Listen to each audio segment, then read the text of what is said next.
ಜೈ ಚಿದಂಬರ. ಭೂಮಿ ಮೇಲೆ ಒಂದು ವಿಚಿತ್ರ ದೇವಸ್ಥಾನ ಇದೆ.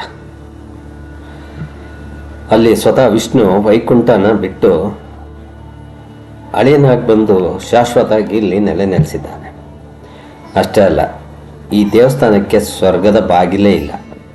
ಹೌದು, ನಾವು ಮಾತಾಡ್ತಾ ಇರೋದು ತಮಿಳುನಾಡಿನ ಕುಂಭಕೋಣಂನಲ್ಲಿರುವ ಶ್ರೀ ಸಾರಂಗಪಾಣಿ ದೇವಸ್ಥಾನದ ಬಗ್ಗೆ. ಇದು ವೈಷ್ಣವರ ಅತ್ಯಂತ ಪವಿತ್ರವಾದ 108 ದೇವಾಲಯಗಳಲ್ಲಿ ಒಂದು.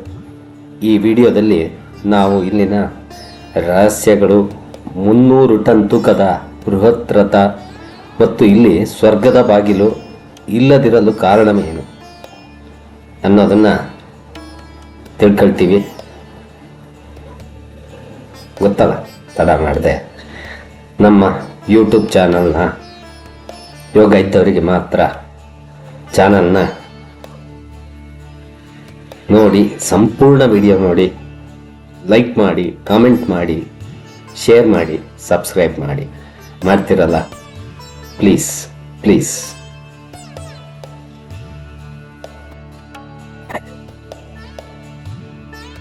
ಈ ಕಥೆ ಶುರು ಆಗೋದು ಒಂದು ರೋಚಕ ಘಟನೆ. ಒಮ್ಮೆ ಭೃಗು ಮಹರ್ಷಿಗಳು ಮಹಾವಿಷ್ಣುವಿನ ತಾಳ್ಮೆಯನ್ನು ಪರೀಕ್ಷಿಸಲು ಆತನ ಎದೆಗೆ ಒದೆಯುತ್ತಾರೆ. ವಿಷ್ಣುವಿನ ಎದೆಯ ಲಕ್ಷ್ಮೀ ದೇವಿ ವಾಸಸ್ಥಾನವಾಗಿದ್ದರಿಂದ ಇದನ್ನು ತನಗೆ ಆದ ಅಪಮಾನ ಅಂತ ತಿಳ್ಕೊಂಡ ತಾಯಿ ಲಕ್ಷ್ಮೀ ಮಾತೆ ವೈಕುಂಠನ ತೊರೆದು ಭೂಮಿಗೆ ಬರ್ತಾರೆ. ಅವರು ಕುಂಭಕೋಣಂನ ಈ ಪವಿತ್ರ ಕೊಳದಲ್ಲಿ ಚಿನ್ನದ ಕಮಲದ ಹೂವಿನಿಂದ ಕೋಮಲವಲ್ಲಿ ತಾಯ ಆಗಿ ಮರುಜನ್ಮ ಪಡಿತಾರೆ. ತನ್ನ ಪ್ರೀತಿಯ ಲಕ್ಷ್ಮಿನ ಹುಡುಕೊಳ್ತಾ ಮಹಾವಿಷ್ಣು ತನ್ನ ದಿವ್ಯ ಧನಸ್ಸನ್ನು ಹಿಡಿದು ಭೂಮಿಗೆ ಬರ್ತಾರೆ. ವಿಷ್ಣು ತನ್ನ ಕೈಯಲ್ಲಿ ಸಾರಂಗಂ ಎಂಬ ಧನಸ್ಸನ್ನು ಹಿಡಿದಿದ್ದರಿಂದ ಆತನಿಗೆ ಸಾರಂಗಪಾಣಿ ಅಂತ ಹೆಸರು ಬಂದಿದೆ. ಕೋಮಲ ವಲ್ಲಿಯನ್ನು ಮದುವೆ ಆದ ನಂತರ ವಿಷ್ಣು ವೈಕುಂಠಕ್ಕೆ ತೆರಳದೆ ತನ್ನ ಮಾವನ ಮನೆಯಾದ ಕುಂಭಕೋಣಂನಲ್ಲೇ ಶಾಶ್ವತವಾಗಿ ಇರ್ತಾರೆ. ಈಗ ನಿಮಗೊಂದು ಆಶ್ಚರ್ಯಕರವಾದ ವಿಷಯ ಇದೆ. ಸಾಮಾನ್ಯವಾಗಿ ಎಲ್ಲ ವಿಷ್ಣು ದೇವಸ್ಥಾನಗಳಲ್ಲಿ ವೈಕುಂಠ ಏಕಾದಶಿ ದಿನಕ್ಕೆ ಸ್ವರ್ಗದ ಬಾಗಿಲಿರುತ್ತೆ. ಆದರೆ ಸಾರಂಗಪಾಣಿ ದೇವಸ್ಥಾನದಲ್ಲಿ ಯಾವುದೇ ಸ್ವರ್ಗದ ಬಾಗಿಲು ಇಲ್ಲ. ಯಾಕಂದರೆ ಸ್ವತಃ ವೈಕುಂಠನ ಆತನೇ ಇಲ್ಲಿ ಬಂದು ನೆಲೆಸಿರೋದ್ರಿಂದ ಯಾಕೆ ಬೇಕು ಅಲ್ವಾ?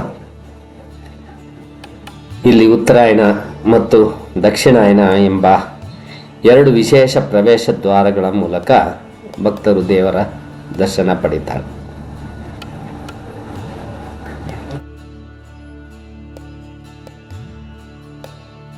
ಈ ದೇವಸ್ಥಾನದ ವಾಸ್ತುಶಿಲ್ಪ ಕೇವಲ ಸುಂದರವಲ್ಲ, ಅದ್ಭುತ ವಿಜ್ಞಾನ. ಇದರ ಇತಿಹಾಸಕ್ಕೆ ಚೋಳರು, ವಿಜಯನಗರ ಸಾಮ್ರಾಜ್ಯರು, ನಾಯಕರು ಅಂತಂದರೆ ನಾಯಕ ರಾಜರುಗಳಿದ್ರಲ್ಲಿ ಅವರು ದೇವಸ್ಥಾನದ ಗರ್ಭಗುಡಿಯನ್ನು ಸೂಕ್ಷ್ಮವಾಗಿ ಗಮನಿಸಿದ್ರೆ ಅದು ಕುದುರೆಗಳು ಮತ್ತು ಆನೆಗಳು ಎಳೆಯುವ ಒಂದು ಬೃಹತ್ ಕಲ್ಲಿನ ರಥದ ಆಕಾರದಲ್ಲಿದೆ. ಇನ್ನು ದೇವಸ್ಥಾನದ ಹೊರಗಿರುವ ಚಿತ್ರ ತೇರಂತ ಕರೀತಾರೆ ಇದಕ್ಕೆ ಎಂಬ ಮರದ ರಥ ಬರೋಬ್ಬರಿ 300 ಟನ್ನು ತೂಕ ಇದೆ. ಇದು ದಕ್ಷಿಣ ಭಾರತದ ಅತಿ ದೊಡ್ಡ ರಥಗಳಲ್ಲಿ ಒಂದಾಗಿದೆ. ದೇವತೆಗಳ ಪ್ರೇಮ ಕಥೆಯಿಂದ ಹಿಡಿದು ಭವ್ಯ ಇತಿಹಾಸದವರೆಗೆ ಸಾರಂಗಪಾಣಿ ದೇವಸ್ಥಾನವು ಇಂದಿಗೂ ಒಂದು ಜೀವಂತ ಅದ್ಭುತವಾಗಿದೆ. ನೀವೆಂದಾದರೂ ಕುಂಭಕೋಣಂಗೆ ಭೇಟಿ ನೀಡಿದರೆ ಖಂಡಿತ ಈ ದೇವಸ್ಥಾನಕ್ಕೆ ದರ್ಶನ ಕೊಡಿ. ಮತ್ತೆ ಹೇಳೋದು ಬೇಡಲ್ಲ, ಲೈಕ್ ಮಾಡಿ, ಶೇರ್ ಮಾಡಿ, ಸಬ್ಸ್ಕ್ರೈಬ್ ಮಾಡಿ. ಜೈ ಚಿದಂಬರ.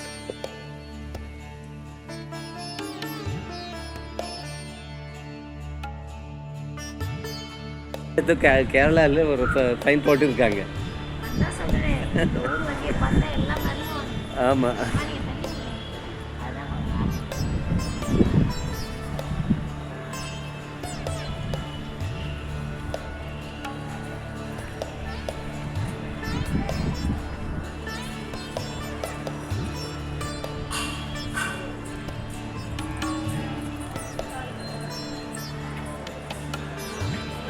சாரங்கபாணி டெம்பிள்.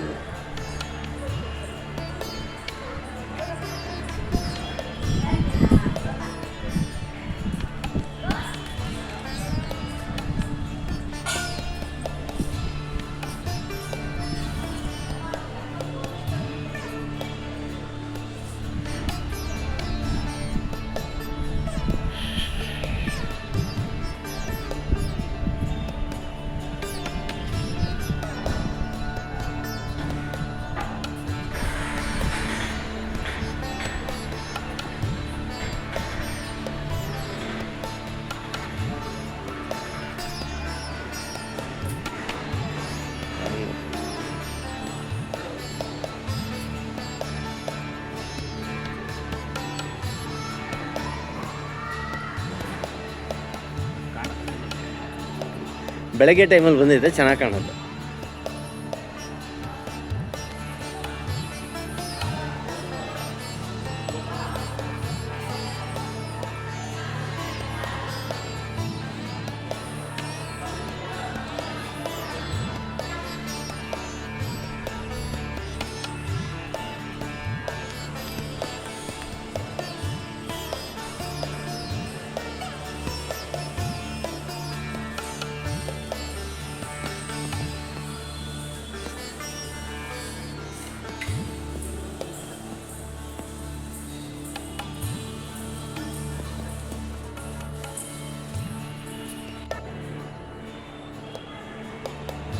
ಇದು ನೋಡಿ ರಂಗನಾಥ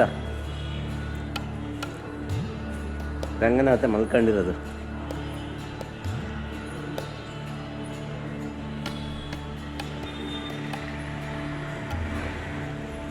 ಶೇಷವ. ಹಾಂ ಇದೆಯಾ?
இங்கே தான் இருப்பாங்க.